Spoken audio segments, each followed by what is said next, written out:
James, welcome to Diabetes Chat. You've been here before, haven't you? Oh, a few times now, I think. You're regular, so you know what comes. So for everybody else, James, type 1 diabetic, diabetes educator with EDEN, and he's a diabetes specialist nurse. He's also a QiC winner. So he's got. So have you got a medal? Have you got a medal? Or is it a certificate, or did they give you a it's sash more like a doorstop, I'd say. You could, I mean, Flipper and Tom will know the size of them. It's a bit like you could use it to, you know, self-defense if someone broke in your property. It's that hard, isn't it?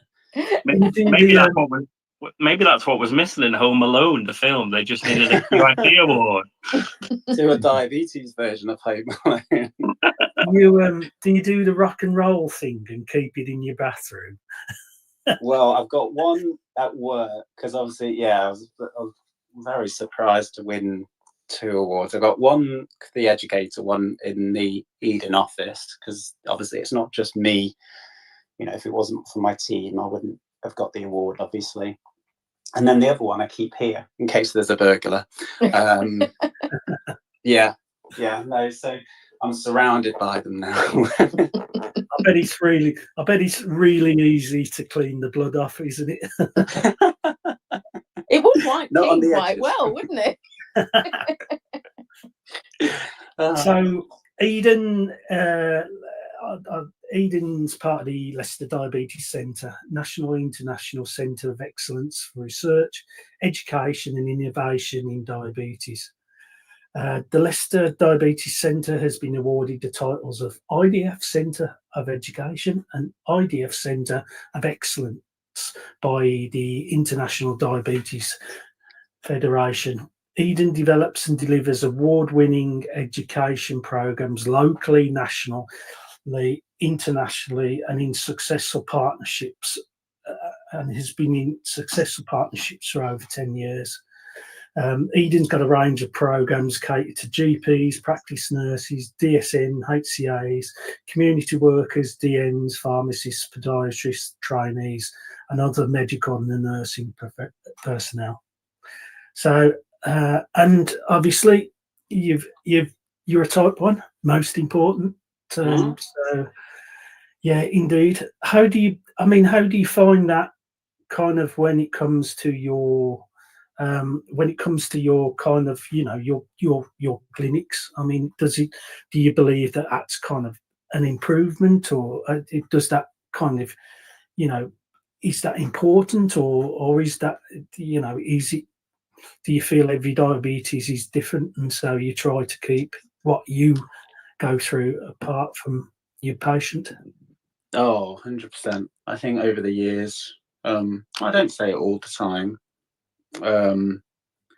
but I definitely think it helps, not hinders, in terms of that empathy and understanding how a person must be feeling.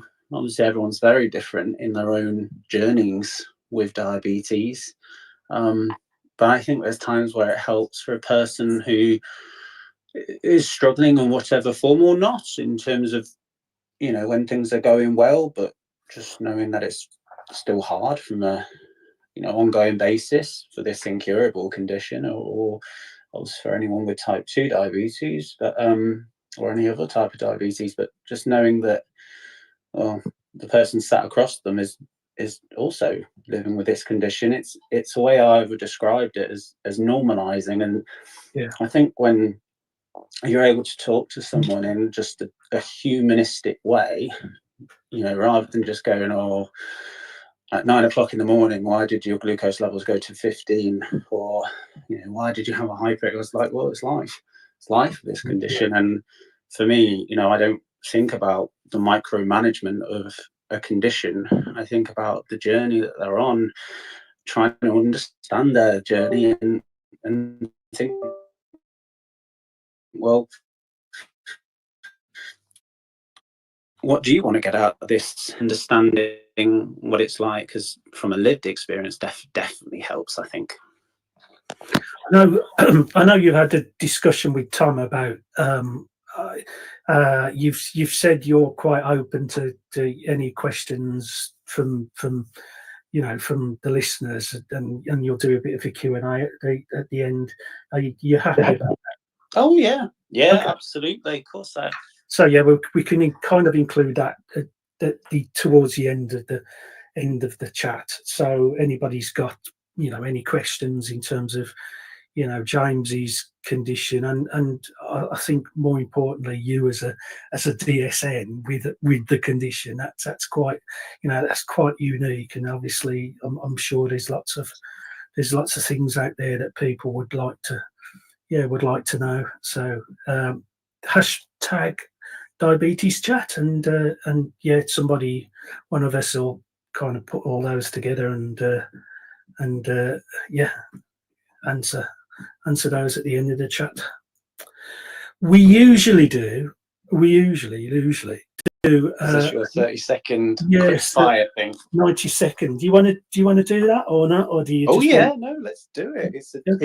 It's a diabetes chat tradition. We've got to do this. Oh yeah, it's a bit like Christmas, isn't it? It's a bit like the Christmas. I think the last time I spoke it though, I think it was Tom that was hosting it. I think we turned it into like more of like a 90-minute quick fire round. Yeah. So I'll try and be quicker with my answers.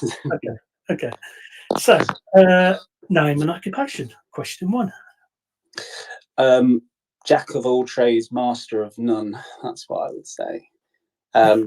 So now, James Ridgeway, and I am a diabetes educator, education research associate, and also a diabetes specialist nurse. Okay, correct answer. Thank you. So, in terms of diagnosis, question 2: when were you diagnosed, and how old? I was diagnosed. Oh God, approximately 10 o'clock in the morning on the 12th of February 2012 at the age of 24. That's very. See, I've got that as well. 4:25 a.m. 24th of October 1978. See, I know date, time. Yeah, good call. I always call it D-Day because it's a day I'll always remember. My diagnosis was not a smooth one, so yeah, I'll always remember that date. The technology. Have you got all the bells and whistles? What do you use? What do you flash, CGM, pump? So I use Omnipod 5 with Dexcom G6. Okay. All right. Okay. The big question: if and when you finger prick, do you change the lancets every time? Most of the time, I would say. You're supposed to answer absolutely yes, indeed. It's when it's. I think now we're doing CGM. Obviously, we're meant to, and then you prick your fingers and you think, "Oh, I'm going to change it," and then, yeah, the next time you prick it, you think, "Oh, damn it, forgot to change it." So then I do. So it's yeah. James, can I ask a question extended from that? Is there like research, like we always like kind of joke about this question, but is there like research or guidance to say there's a reason why you should change it? Like if like the accuracy of your BGs, would they be slightly off potentially if it's like a reused lancet? Depends how long you keep it on, I guess, but like anything to extend on that? In terms of research, I don't know if there's any sort of research that's been done on it, but if I'm thinking about the hypodermic needles that we inject when we do pens, they advise to do 1 pen per injection, and that's because they've got a very nice lubrication layer on the outside of the needle itself, which allows it to insert nice and smoothly and less painfully. But also, we've got a picture in EDEN actually when we do our injection technique, and it's like zoomed in so much, and you can see the needle bends. So I think that the same sort of applies to a finger prick lancet, because the lubrication would get less and the needle would be worse, so then it become more painful to administer. But also you're inserting a needle that's no longer sterile, so you've got an increased risk of infection. So I guess that's kind of also one of the main reasons as to why as well. Oh, okay. Thank you. I never knew about the lubrication all these years. I've only assumed that it's because they tend to go blunt, micro, you know, even in tiny degrees. But I always assumed that changing a needle and a lancet was to do with sharpness. Yeah, definitely the sharpness. The lubrication is definitely in the hypodermic needles. Couldn't 100% say they're in the lancets, but I'm just taking a bit of a similarity guess. When comparing them both together. I mean, because I know back when I was doing when I did Daphne, they told us you shouldn't leave like the pen tops on because insulin can crystallize in them. So there is that. But I mean, when I left Worsley Hospital after being diagnosed, they told us to use our disposable needles 4 times, which was going back to the late 80s. But you know, which is interesting. I guess that's when stock was more limited and things. But now we recommend every time as much as possible, really. Although we know it's really hard. It's really hard to do. You know, it's one thing for us to say, yes, make sure you change your needles and lancets. You know, it's hard, isn't it? You know, to remember that when you're busy in your work life, or if you're in a hypo and you've got those symptoms, and it's easily done. Again, normalizing it and just saying, you're just doing the best you can, really. Okay. Question 4, what's your to-go hypo treatment? So at the moment in Audi, I have, my places are, so I'll go to my local Spa to pick up some, not squishies, what are they? They're like the round, hang on, I've got them in my pocket, hang on. Squashes. Randoms. I used to have squashies, but they were too nice, weren't they? I've got them, randoms. So I know the randoms, they're 6 weeks for a hypo treatment. Though for me in hybrid closed loop, I need a little bit less unless I'm been exercising or whatever. Or if I'm at Audi, I'll tend to get Leo the Lions, which are a bit like your Percy pigs, but cheaper. And actually on our one of our EDEN infographics, we've got a helping hand with hypos, which show you all the different 15 to 20 gram hypos options. And me and a colleague who's now sadly left EDEN, Vicky Alabraba, we scoured the shelves in supermarkets. It was an enjoyable experience, and we just had a look at all the different options. I didn't try every single one, obviously. Research. Next question. What do you think's worse, hypo or hyper? Oh, hypo. In the moment, a hypo. Okay. There's nothing worse. Though if you're having a long day of experiencing a hyper, that can be frustrating. Like my levels have been a bit hyperglycemic, a little bit today. Whereas yesterday I was a good amount of time in range and things. But in the moment, hypo for me, 100%. I think it's easier for me. I kind of don't think one's worse than the other. I think hypos are easier to deal with. Hypers tend to be take insulin and then kind of wait or do exercises, but I feel less in control with hypers than I do with hypos. Hypos, I can physically do something about it this moment in time. And so, and particularly, I think some of us of a certain age, hypers were always looked on as being really, really bad because high blood sugars can mean complications, and that was the mindset when I was first diagnosed. And so, it's a funny one, isn't it? It's how we associate both with psychology. Yeah, mine's definitely.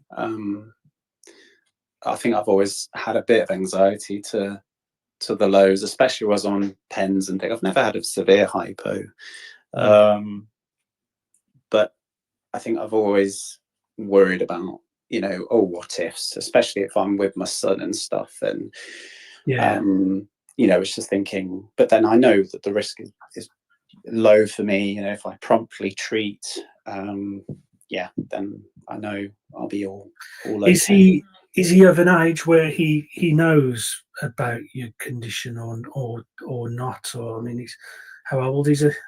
So, so Alfie's nearly 8. So yeah, he's known about it for a while. And I remember the times where he was, I don't know, about 3, and he would say ninsulin, and he would know quickly not to take daddy's sweets, or if he wanted a sweet of daddy's, he would have to ask.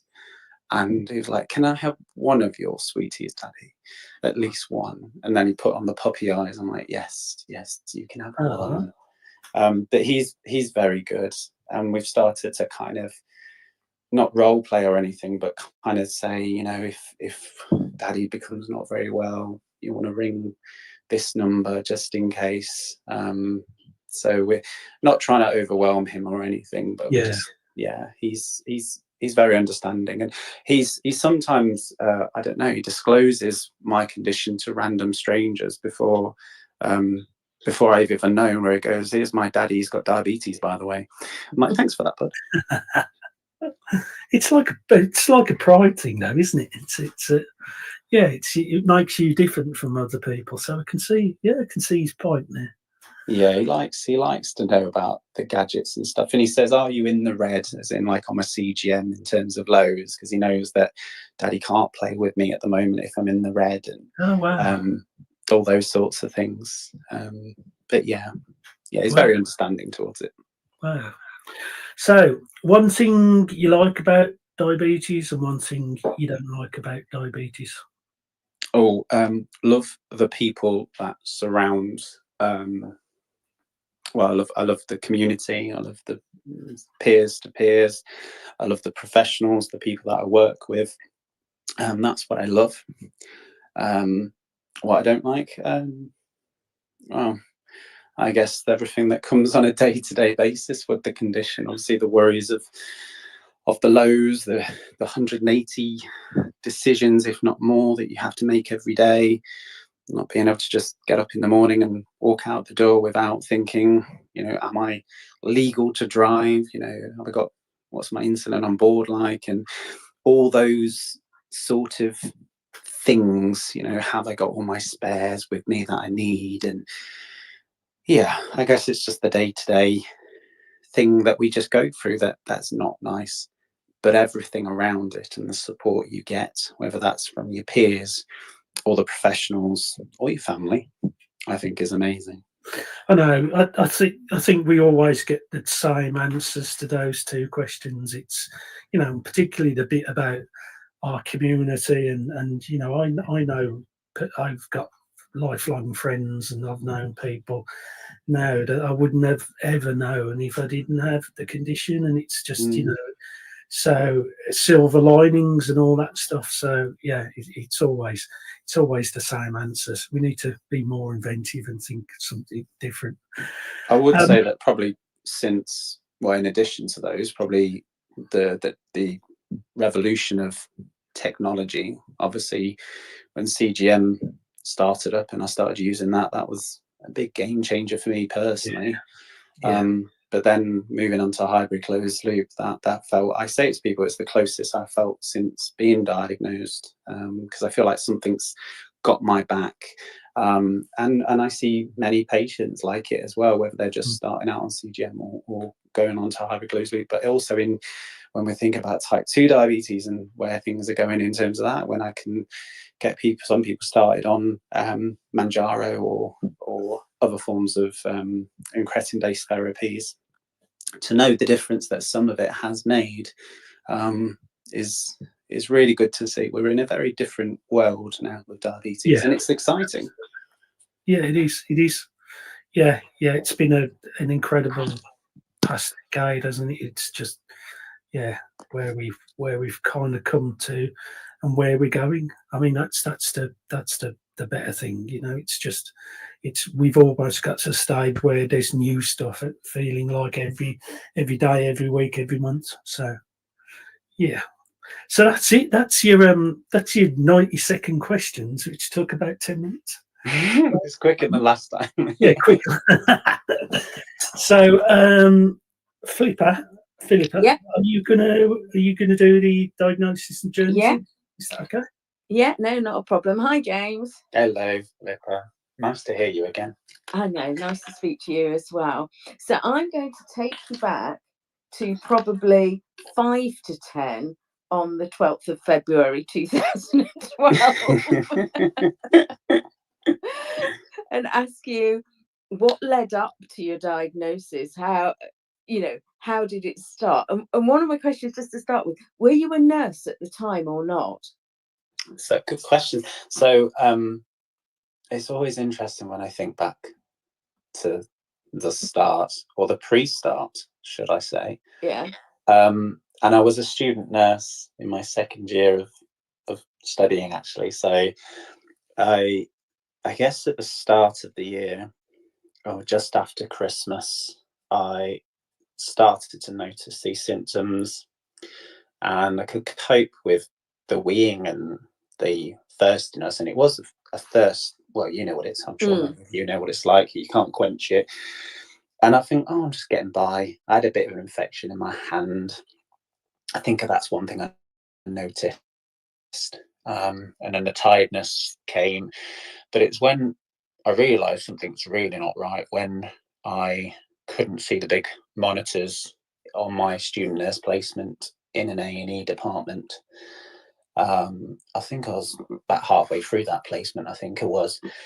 I was getting, and then it was the blurred vision, and I was getting recurrent thrush as well. So I thought, you know what, I can't even do my job now. I thought, I'll just get by with this symptoms that I had. But as soon as I couldn't look after people, I thought, well, if I can't look after people, how am I going to, look after myself, let alone other people? So then I went to my GP and I said, I've got all these symptoms. It's not a GP in my area. It was a GP where I studied down south. I won't say where, but and then the GP said to me, don't worry, James, you probably not got diabetes. You probably just stressed from studying. And you and me have an identical diagnosis story so far. Really?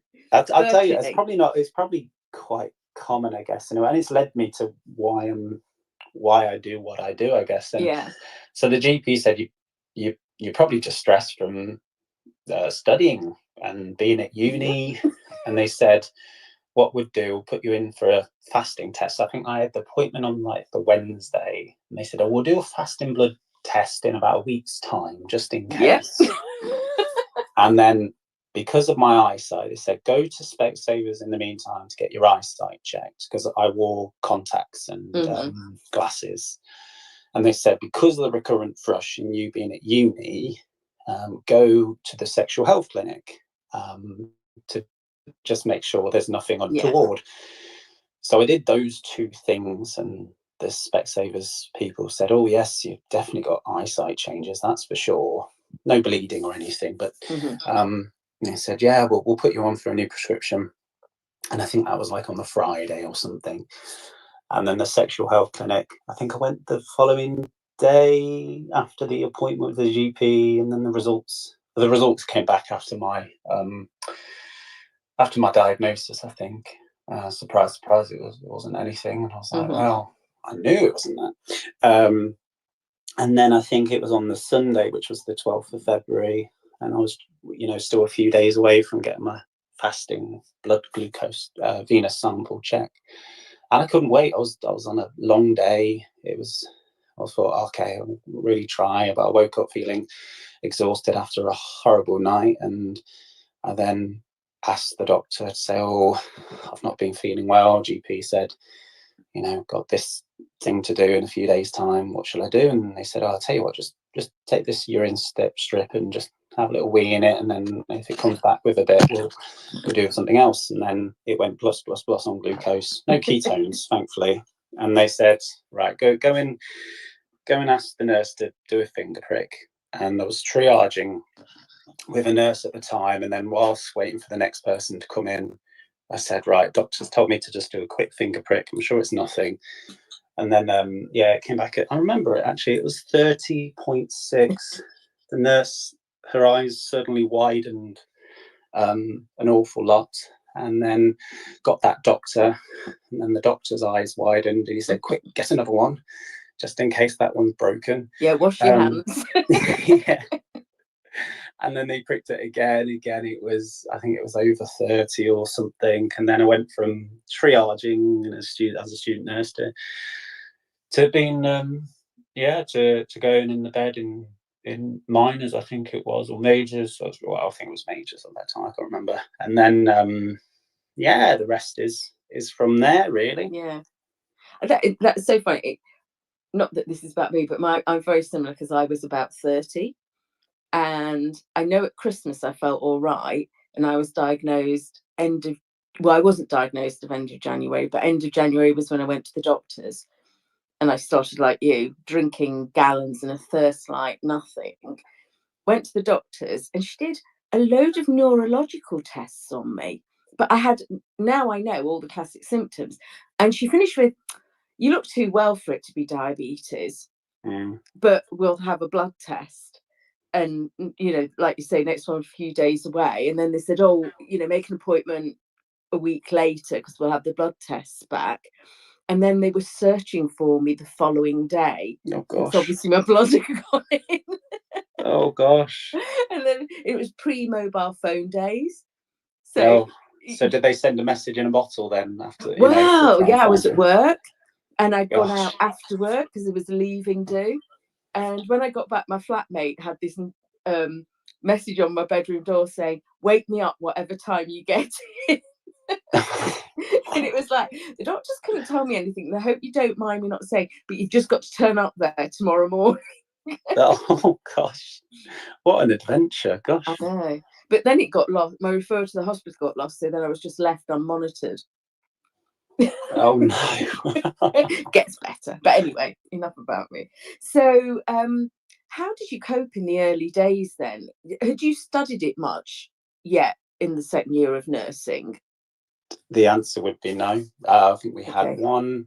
So diabetes education at that time, and I'd still say that it needs to be improved, but at that time we had about hour or two lectures on specific long-term conditions, and the first year of nursing would be all about the anatomy and physiology of the human body. Then the second year builds on from that to talk about specific long-term conditions, and they had a session on diabetes, and that was it. You would learn in practice, how to do a finger prick, and you'd learn how to intravenous insulin, though you wouldn't be the one to do any of that. Obviously you'd be observed. You'd be observing people, but no, it was very little. I obviously knew a bit about it from the things that I had seen clinically, probably more so from clinically than anything. But there was I guess it was a bit like a jigsaw when you're starting to add the pieces. But I think most of the learning before my time at the diabetes centre where I'm at now was very much learning by experience and building clinical experience as a nurse from there and in. But prior to that, no, very, very little. And did you sort of manage okay? Obviously, being a nurse, I'm assuming you were doing shifts and things like that, which even me now, I'll call myself experienced, but still practicing. That would be quite difficult, I think, to accommodate. Yeah, it was. I wouldn't say it was a smooth running at all. I think I did quite well with the first year. Obviously in my second year of nursing, and it was in the summer actually. So I was September to September terms, and I remember it was in the summertime, and I had we think it was the honeymoon. So I'd had very little amount of insulin, But obviously being in the summer, it was hot, and I was on a community nurse placement at the time, and, you know, going here, there and everywhere. And, you know, I was in quite a number of hypos, and I thought, oh, I'm cured, thank goodness. And then obviously that went away. But no, I think it's you know, a great privilege to become a nurse, to qualify as a nurse, but certainly a challenge for anyone doing a degree and then having living with a long-term health condition or supporting someone with a long-term condition is another thing on top. But developing it during is something else. I'd say probably for me, being a maturer student, I guess it would probably be a bit easier than compared to someone who was, you know, like 18 and freshers and, you know, all that sort of thing. I can imagine it may be a bit harder for them, but I guess I just did the best with what I had at the time. And I think the thing is, we've survived it because we're here, and like you say, you do the best you can, and it has to fit around you to some extent. So yeah, I think that's a perfect way of describing it. I always think to what I say to my son when he goes to school, and reminds me when I tried this normalizing approach when I'm in clinics, and, you know, my son, I just say, oh, you know what, when you go to school, all you can do is try your best, no more and no less, and whatever your best is on that day, that's all that matters, really. Oh no, exactly. And I sometimes say to people, particularly online, when you hear them like beating themselves up, I'm like, you just think of what you do every single day, and even if it's just I inject insulin, that's amazing. You've kept yourself alive for a day. And I've seen it clinically where it's almost just as much of a concern, I think, when someone is achieving way above, you know, what we class as the gold standard for time in range and whatever the H1C is, and someone is really much trying to achieve perfection. And for me, that's almost, it's not concerning trying to achieve perfection, but it's when it affects their mental health, their emotional well-being, of, you know, when they've had a not so great day and they've really shut themselves down. And, you know, it's that bit that I feel is worrying just as much as someone who is struggling, whatever the situation is. And I like to say that, you know, people who don't have diabetes still experience highs and non-symptomatic lows, even though it's not a actual diagnosis of low. But I think perfection is a hard thing to manage at times. It is a balance, isn't it? Because you've still got to have a life, and it's how much of a life are you sacrificing. Absolutely. So I couldn't agree more. You might have, you know, this stunning time in range and HbA1c and all this, that, and the other, but if you're not actually living a very good life, it's not a compromise you want. If you can get both, fantastic. I'm going for it. And you know what? As I've personally gone from MDI with finger pricking to then CGM with MDI to then pump, and I did some DIY, and then going on to hybrid closed loop, the more advanced in technology, the more I've realised that, you know what, even with the best kit, there's days which aren't going to be as glucose in range or perfect, because your body just, you're doing the best you can with what you have, but your body just isn't going that way. Doesn't play by the rules. That's exactly. Because no one's body does, let alone thinking about all the other long-term conditions that a person may be living with, what we call multiple long-term conditions. Particularly when we're thinking about one area which I've got a lot of passion in is about menopause and perimenopause. You know, that's just a massive thing which is underestimated. Oh, even before that, periods are fun as well. Oh, the menstrual cycle. We women. I remember seeing someone in clinic and who was really struggling with menopausal symptoms, and you know, we didn't really talk about glucose levels much at all in that clinic appointment. It was around the symptoms of their menopause that they were really struggling with. And I was saying, well, obviously the treatment's potentially not working for you. And it's those things. It's that word normalizing, I guess, for me is the main thing, you know, because if I know that life's not great for that person and I start talking about glucose levels, that's going to make no difference at all. Oh no, I agree. And I think I'll just bang my drum for being of the female sex. It always amused me that through all the years I went to clinic, and every appointment when I was younger, they asked me if I was planning to get pregnant because I needed to go to the pregnancy thing. Not once did they ask me anything about periods and how that or how it could affect my blood sugar. I didn't even know about that until I went on CGM. I think it's still obviously for both young, early onset type 2 diabetes and people with type 1 diabetes who are able to give birth, to ask the question at most opportunities, if not all, where possible, in a nice way. But not to think that, you know, there's many other situations that can impact one's glucose levels. I 100% agree with that entirely. It just seems really basic. If you're assuming I can get pregnant, well, there's another side to that sort of thing. But anyway, that's my little thing. So you started off on injections. So when did you start using CGM? I think it was about 2018 when I started on CGM. I think it wasn't the earliest in comparison to other areas, and I think I moved around a fair bit at that time, and then it's until I was in Leicestershire and referred to the Leicester hospitals who I work for now, where I saw a big difference in my diabetes care, support, and self-management. I think that if I truly wasn't under them, I don't know what my life would have been like, and life with type 1, though that we know there's so many other great areas in the country itself, but I'm ever grateful for what Leicester has done for me, both personally and professionally. And I agree with you, because you just don't know what you don't know. And if somebody doesn't tell you about these things,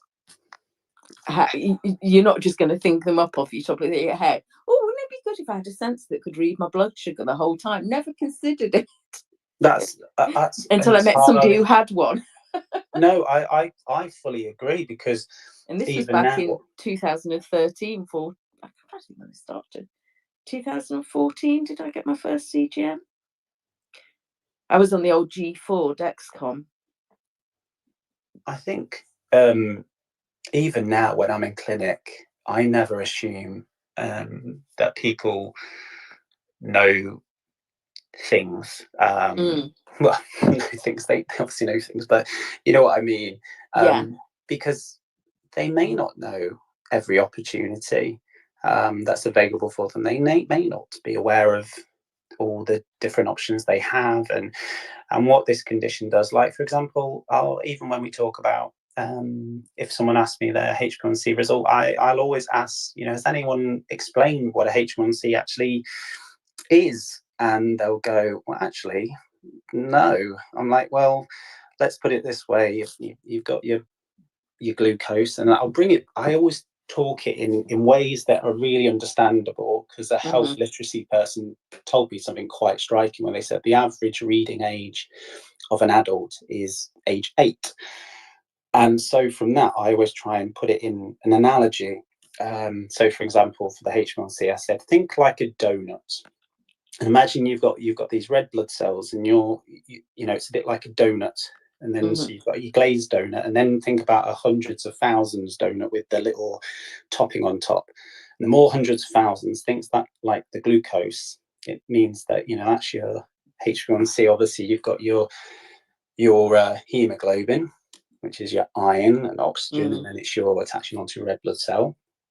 And then you've got your glucose, and then the more of it, the higher H1C. So we want, that's what it means basically. And then it's the lifespan of that H1C, which lasts for between 8 to 12 weeks, and that's where it's all from. So I like to really make it as simple to understand as possible. And it's like, well, I didn't actually understand that's what it was. I just thought it was an average of glucose, but I didn't know what it actually meant. But that's quite good if people can understand that, because then they can understand that there is a difference between, going back to finger pricks, but CGM's the same, that there might be a difference. Yeah, absolutely. And that's what I explained to them, saying, just, one value says one thing, and then the finger prick is different. I always say it in football terms as well, as like, think of a football match, that the finger prick is like the result of the day. So me and Tom, we're Liverpool fans, so I say like Liverpool 7, Man U 0, and then the H1C is like no, league it'd be table. a lot lower than that. You'd need a lot of high flow treatments. Say me as a Derby fan. James, you talk about you never assume awareness of what's out there. Is that do you think that's a generational thing? And the younger you are, the more aware you are of what is out there, because you very often you're more online, and and you're more likely to be into peer support. Do you think that's that is a common thing? No, well,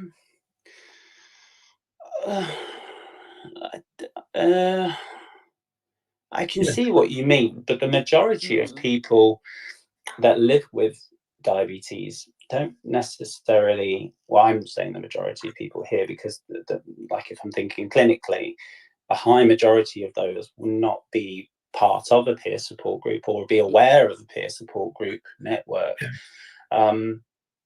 And it really varies. Like, I've known people in their 90s living with type 2 and type 1 to be aware of CGM, and try to remember the most one of the most amazing people I saw was when I was covering InReach after my clinic, and it was a lady who was in their late 90s with type 1 diabetes, who had it for must have been about 60 years. And they said, you know what, James, the best thing since sliced bread for me with this type 1 has been this CGM. I've loved it. I wouldn't look back. And then there's other people who are much younger that have heard of it, and some who haven't heard of it for whatever reason. Like in clinic on Friday, there was a young man who didn't want to know about technology because he was happy with what was going on in his life. And yeah, so I think I can see what you mean in terms of the younger generation. I guess it just depends from person to person, really. I was going to say, and I think I know for myself, it made me realise it was only when a pump was suggested to me, which I didn't want, more for the fact I didn't fancy the thought of carrying around my diabetes, which is a weird, but anyway, that was the reason. And that was the first time I'd ever Googled diabetes. I'd had a computer for long before that. It's like, I don't know, I just never had. It was just that thing that happened. I would say for me personally as well, when I worked for Leicester, my understanding about diabetes grown 100-fold from what I already knew. Yeah, I wasn't really on any tech at all, to be honest, at the time. And I guess that's because you're just not around the people. You're not around the professionals, those with personal experience. Like, a place like this, Diabetes Chat, it's a place which, it's not just a community. It's a way of learning, really, for anyone that. Well, you find wants out to if understand. somebody mentions something, you can either ask about it or Google about it. But if you don't know it exists, absolutely. 100%.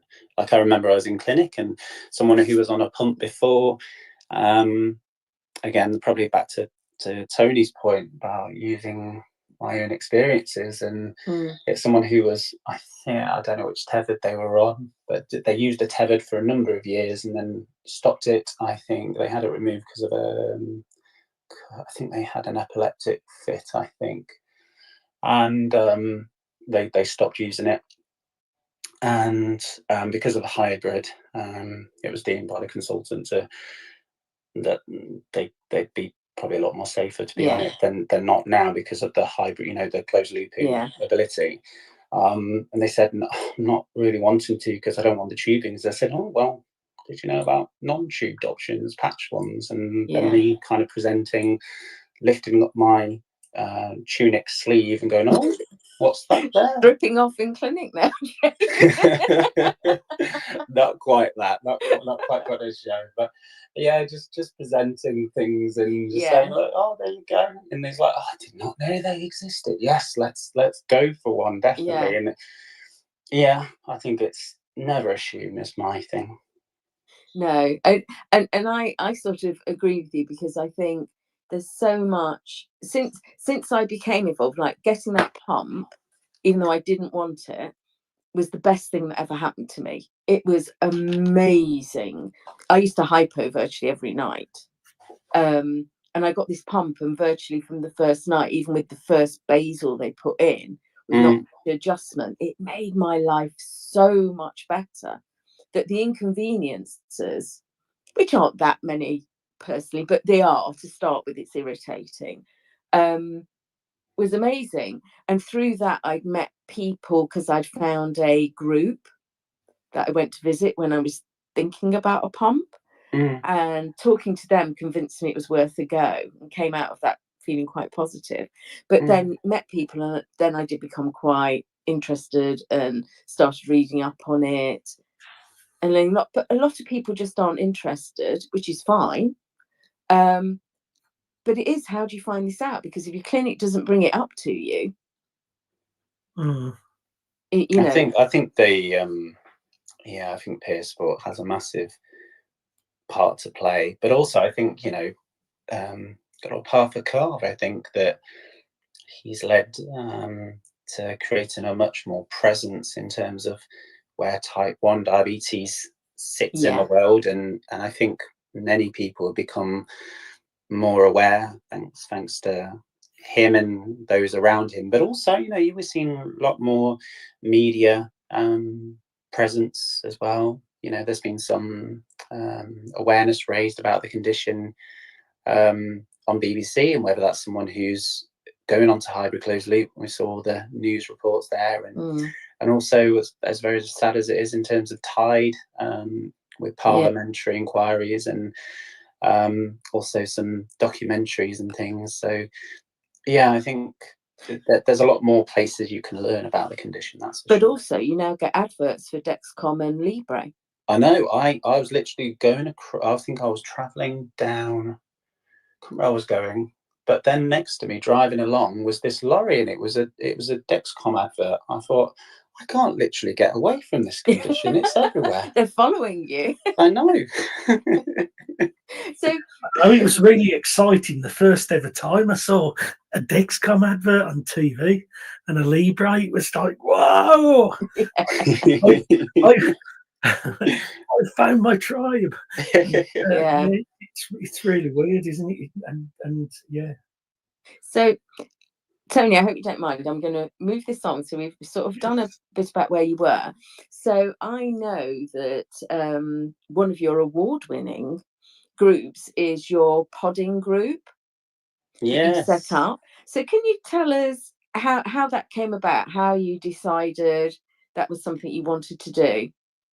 So I'd say this is probably one of the most, if not proudest bits in my time with the condition, both personally and professionally. So it all started at January last year. So I think I was on Omnipod Dash for over a year, I think, at that point. And the consultant, who was the lead diabetologist in the service, said to me, James, can we have a chat sometime? I want to ask you something. And I said, oh, I hope he's not going to sack me. So he did, and he said, "Look, more." Yeah, he didn't sack me. He No, had a chat. hopefully not.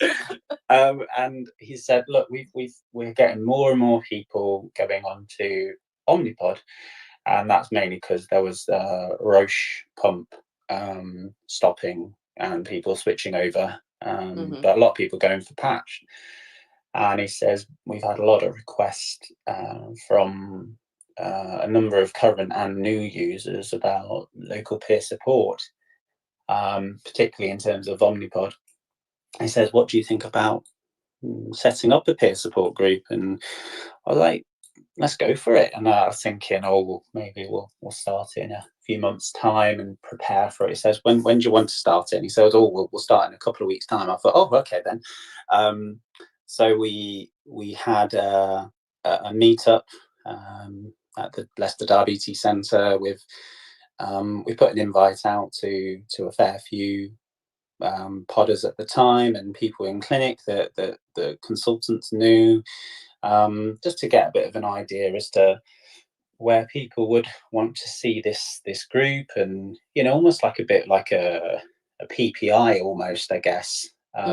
Just a way of knowing if it's a good idea, and you just knew it would straight away, because we had, I think, about 6 of us in total, I think it was, and we already had that kind of instant connection. Even though we were strangers down a similar path, and it was so liberating, it was so enjoyable. And then we created the WhatsApp group from there, and that was February when we had that thing itself.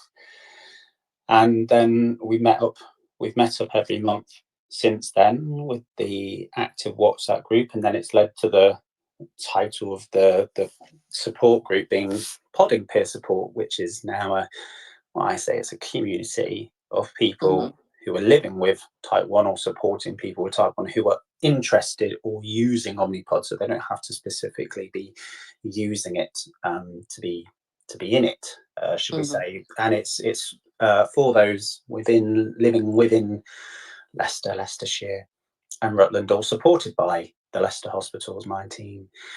And since then, it's become such an important part of the hybrid closed loop rollout, and we've seen such a big rise in their numbers now. On the WhatsApp, we had another person added actually today, so we're up to 82, I think, now in the WhatsApp group. And I exported the chat and got some clever AI to work out how many messages, and the last time I looked, which was about a month ago, said there was over 15,000 messages in that WhatsApp.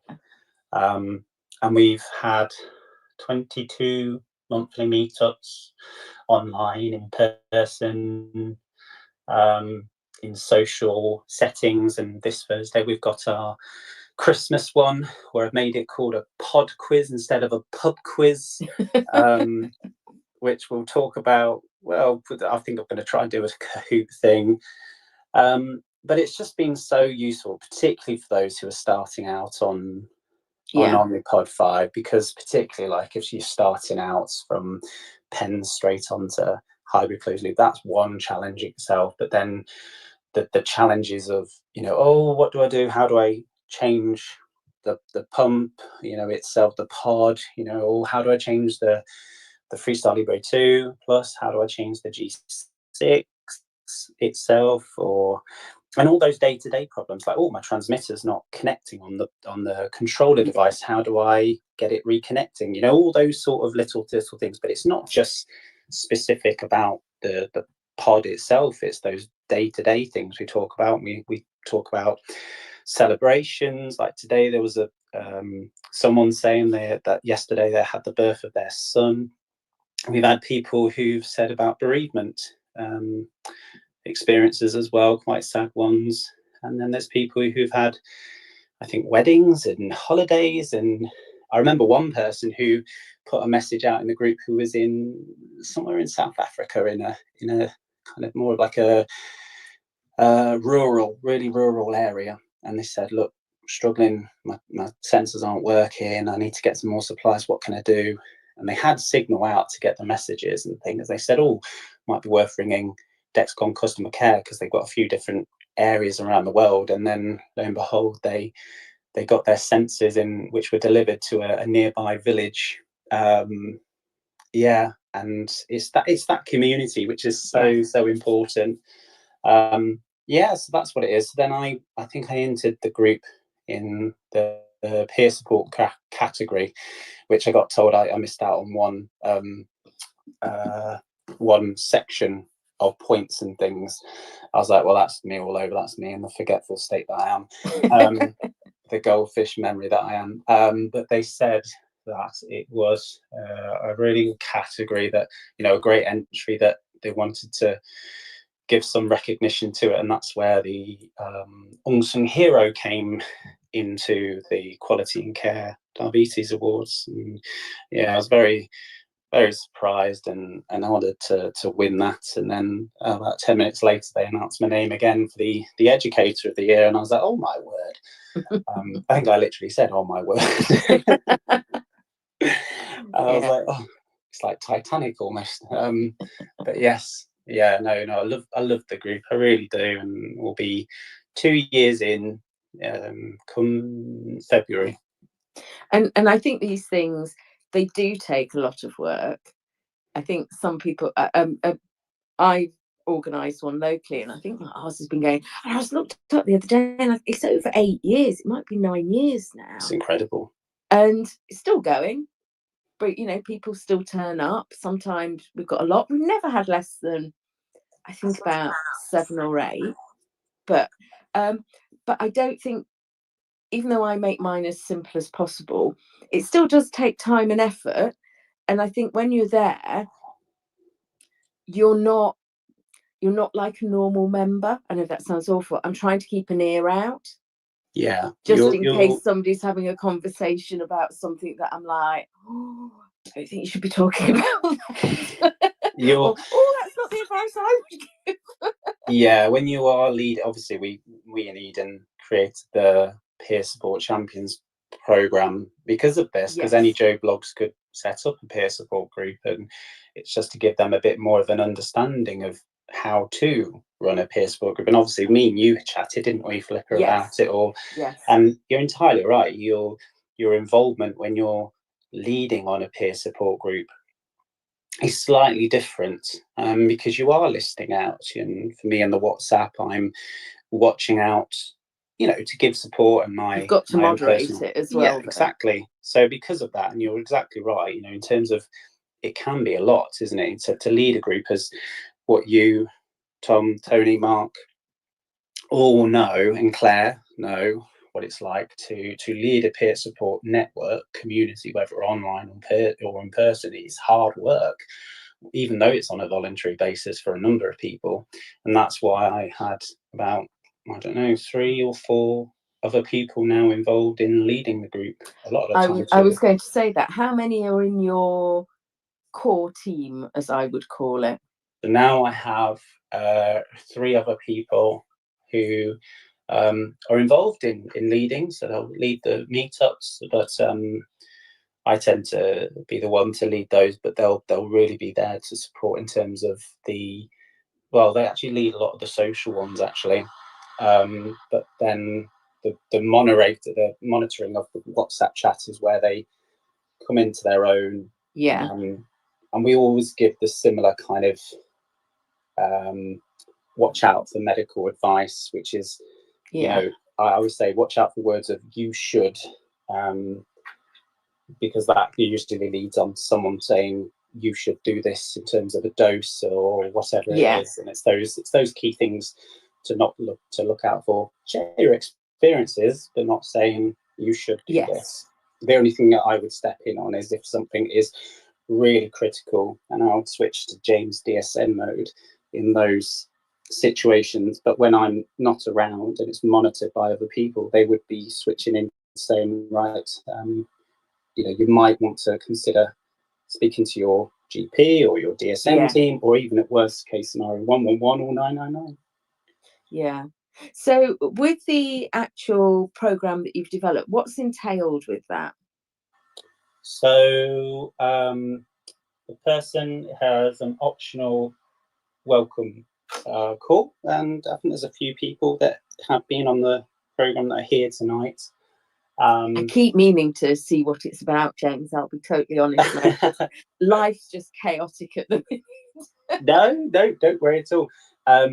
So yeah, that's a nice one. That they don't have to come on, and then once they've done that, they do a short-ish online module where they get to watch videos. Tom's on there, which he nicely did one for me, as well as Chris Bright and Emma Doble, and we put them into like a collaborative video where we section them out throughout the online learning. And then following is an optional mentoring to work out where the person, if they want to, take what they've learned and how they want to make the most of it, should they want to.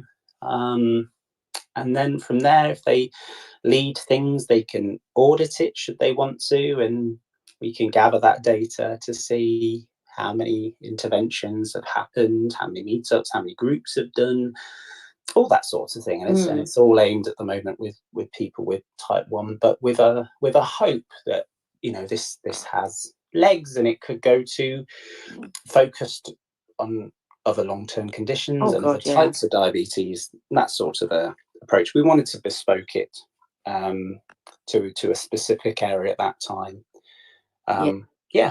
So that's about the program, really. Oh no, that sounds good. So how many modules are there for people? How long would you think it would take a person to complete?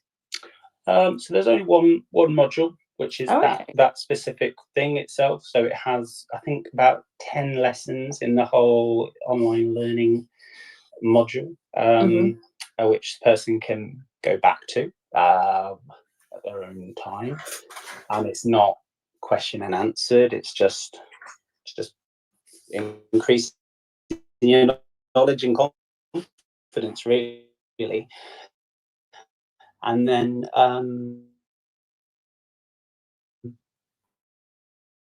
oh goodness, I was thinking it'd be more than that.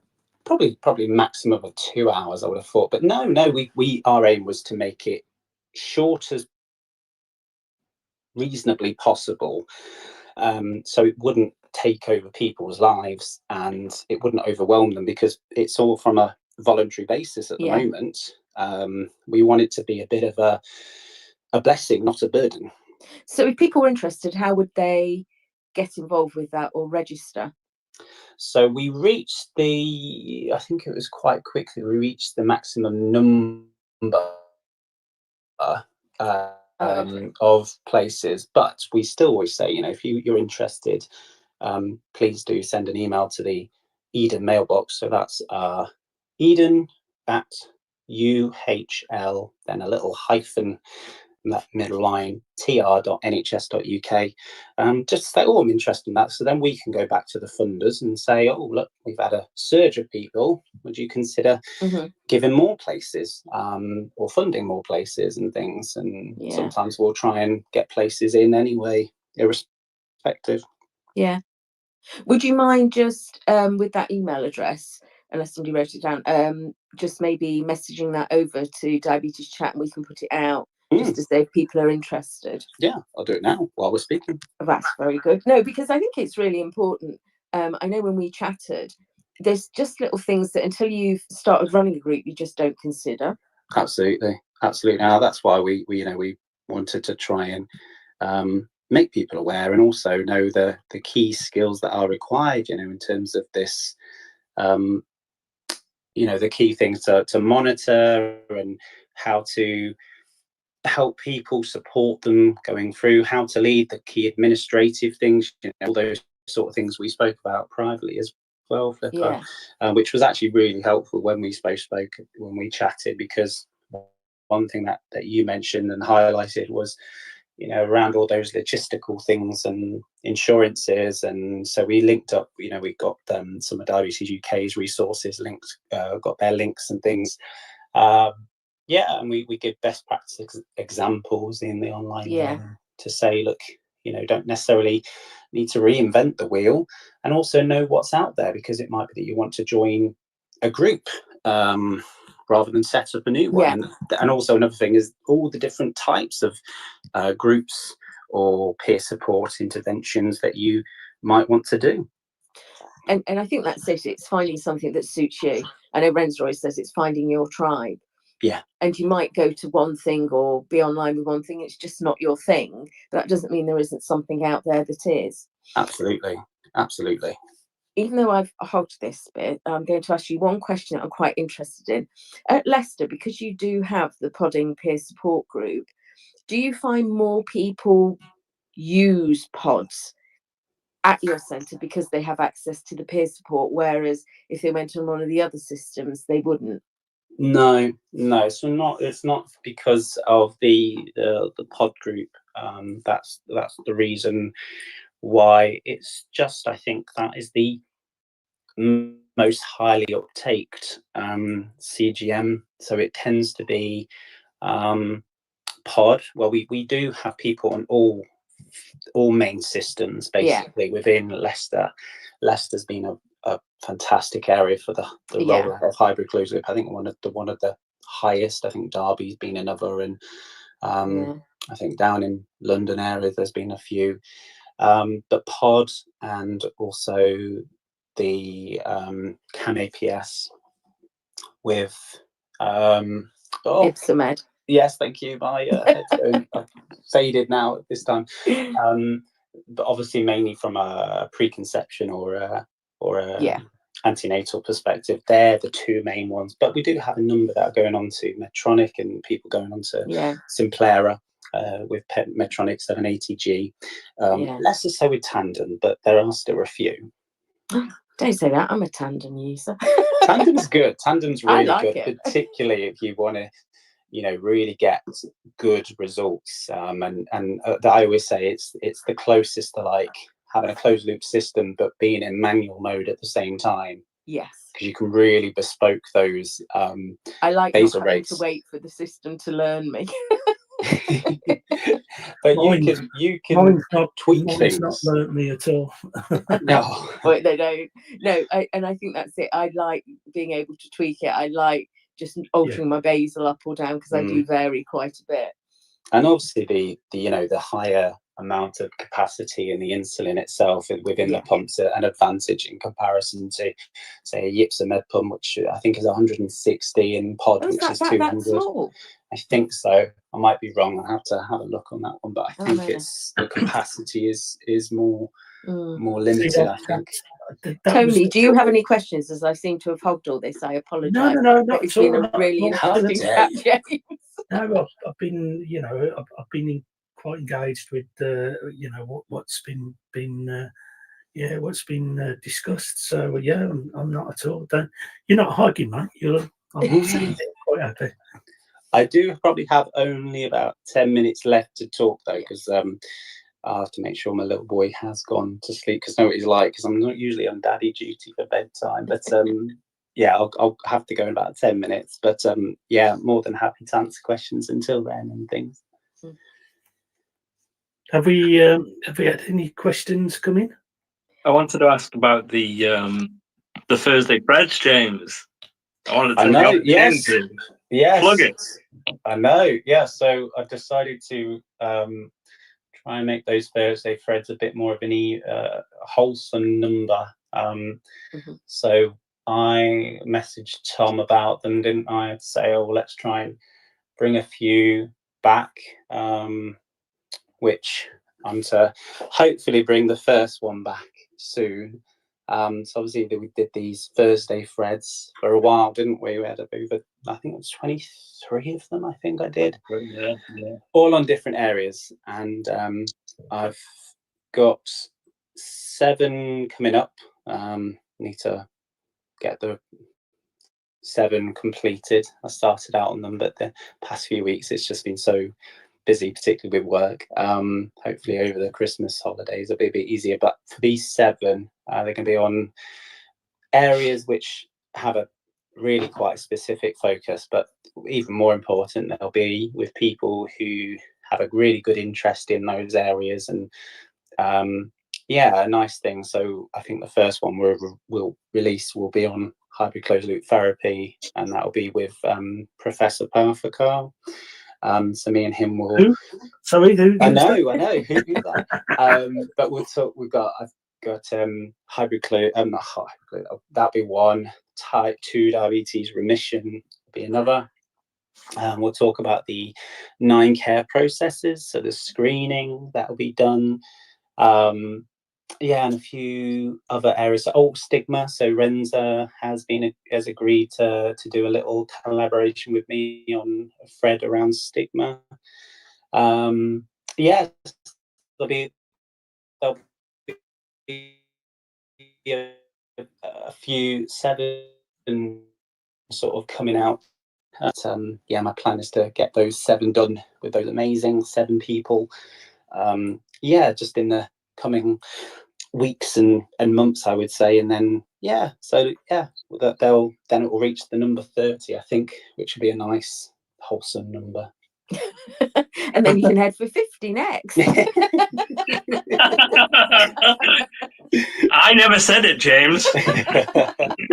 I framed them well, James. One tweet thread, that'd be perfect. It'll be like Coronation Street, won't it? It comes on through 5 programs back in 1963, and you're still doing it 55 years later. Or whatever. The Ken Barlow of diabetes community. No, it's been fantastic. Thanks, James. Oh, pleasure. I'm looking forward to the threads as well, because they're always really informative and with great information as well. Oh, now you've said that, Flipper, I've definitely got to do them all by the 25th. I've got you down as a Bet Lynch of diabetes, Tom. Who? Bet Lynch. Who's Bet Lynch? Oh, don't you know him? He's young, Tony. He's young. Was she in Corrie? In Corrie? Yes. Yeah. I thought that was it as well. Quite a while ago. Bet Lynch. You're the one that did Hot Pots or something. No, that's Annie. Betty. That was Betty. Oh. Oh no. I'm more like Tyrone or who else is that other guy? Jack Shepherd. See, I only used to watch it at one point years and years ago, so all these me new too. names are like, haven't got a clue. I've not seen any. Well, because the TV half the time taken up by Alfie, playing on Fortnite. No. So I know more Fortnite characters than one Coronation Street characters. I tell you that. Before we do let you go, James, last year, the last question I had was last year we collaborated and we released the Christmas song, and we posted out the other week again. I'll play it once we've finished the segment. But what an amazing opportunity that was last year, right? Oh yeah, it was just an idea out of nowhere. So I was like thinking, what do I buy my presents? What do I buy my parents for Christmas last year? And I thought I would just get the same thing, and I forget what I bought them in a few weeks at a time. But I thought, I'll be a bit different. I'll try and record a song, because I used to sing for a living. And I thought, I've not sang for many years. I hope there's some form of voice in my voice box there. And I thought I'd do a little Christmas song, and then I messaged you, didn't I, Tom, to see, would you be interested in doing a little collaboration? And it came to you did an amazing job with the video. You did a wonderful job. And then we did a little it must be about this time last year, wasn't it? I think we're like the Michael Bublé type thing. I only come back at Christmas time. That's the main thing. Yeah. I think we turned it around in like 8 days or something crazy, didn't we? It was I'm thinking Kirsten McCall and the Pogues. Thing is, you worked so hard. You did so many hours on it. Bless your heart. And I must have listened for about 3 minutes, and you did the rest. I know, I must have heard you sang about 100 times by the time I finished it. So you're like, shut up, James, stop singing. Anything else from you, Tone and Flip, before we leave? And I'll let James go, and then I'll play the song, and then we'll do open forum. No, not at all. As always, it's been an absolute pleasure to speak to you tonight, mate. It's thanks for thanks for your time and your assistance, and yeah, thanks for being, brilliant at what you do. Oh no, utter pleasure, and one thing I want to say, as always, is thank you for what you do. Truly, all of you on this chat and those that are attending it. You've gone. Well, you lot are QiC Award winners, aren't you? And you've done it for, is it nearly 3 years now? You've done this. It'd be 3 years in February, yeah. Isn't that incredible? How you started it all out, and what you've done now, all of you, and you keep it going on a week-to-week basis, and with a very deserved break for a few weeks. But it's incredible what you've done, and you should all be incredibly proud of what you've done, because you've created a place, a safe space, a way of connecting. And there'll be probably many people who may not be here right now or listening at other times, but there'll be many people that do struggle around this time of year and many times of the year, who can't get out of their own home environment, who are struggling. And just knowing that, there's Diabetes Chat, that'd be a nice place to listen or come in onto. So I'm entirely honoured to speak on here, and grateful for all you've done.